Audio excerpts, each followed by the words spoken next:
But moving on, here's another one of mine. This is kind of a personal philosophy. This is kind of one of my happier songs, I would say. This is called Everything Alive Will Die Someday.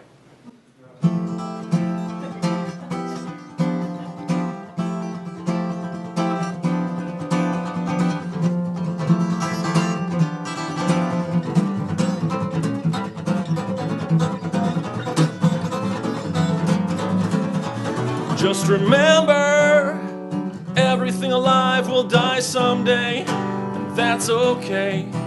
It's the great equating factor in the world. Like some desiccated tractor, we all run out of gas. This life can't last, 'cause everything alive will die someday. I used to worry that my folks would someday die, 'cause that meant if they could, then that meant so could I. Too young to handle this morose philosophy, I'd get high my way climbing up a tree.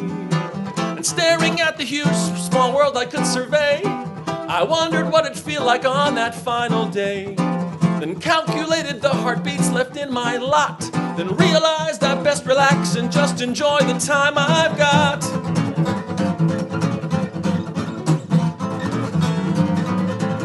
And I'd remember that everything alive will die someday, and that's okay.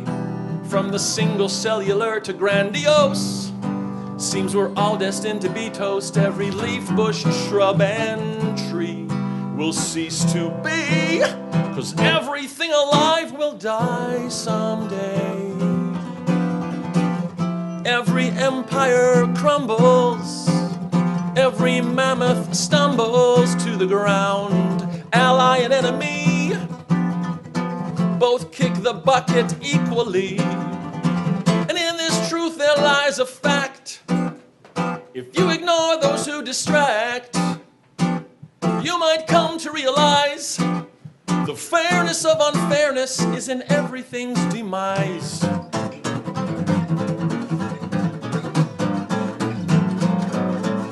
You should remember that everything alive will die someday, and that's hard to say, but to me it's more a blessing than a curse. Is this a chorus or a weird verse? Every hand that's ever writ will up and quit, 'cause everything alive will die someday. But in the meantime, I get to see you smile, and that makes it okay for a while. To look into your eyes is worth the eventual demise of Earth and of every living cell. What the hell? We get to be like Deborah and Clive for a few days.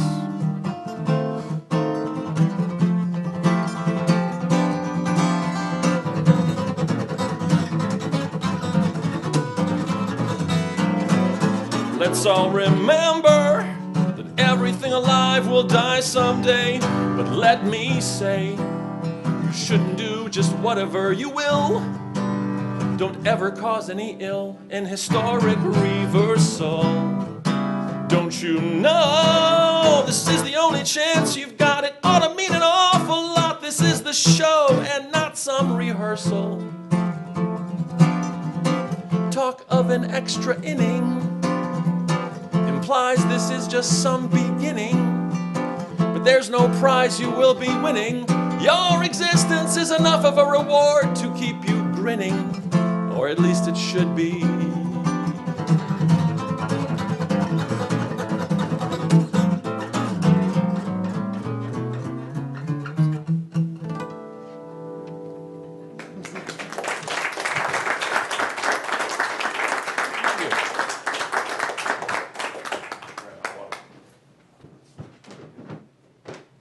So there's a line in this song, in the bridge.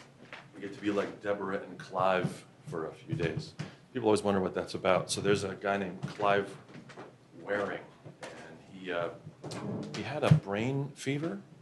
He had some kind of some kind of flu, some very specific kind of flu, which basically blew out part of his cortex. So he has no short-term memory. So he lives in like these 90-second blocks.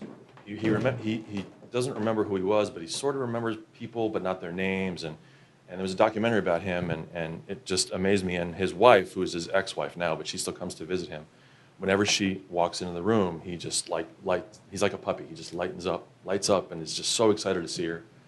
He was a piano player, chorus teacher, a choir director rather, and he doesn't know that he knows how to play piano, but as soon as he sits in front of a piano with a piece of music, he can play.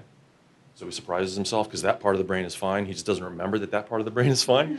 So it's like he'll sort of sit and he'll just start playing Bach cantatas and stuff, and it's amazing. So he has this pure puppy-like love for his wife, which I thought was just so amazing and incredible. So that's that line from there, Deborah and Clive. They're not together. She remarried, but she comes to visit him, and it's quite lovely. Check out Clive Warren. Oh my gosh, I'm mistaking his name. Clive Waring. Check out him. It's really cool. Anyway.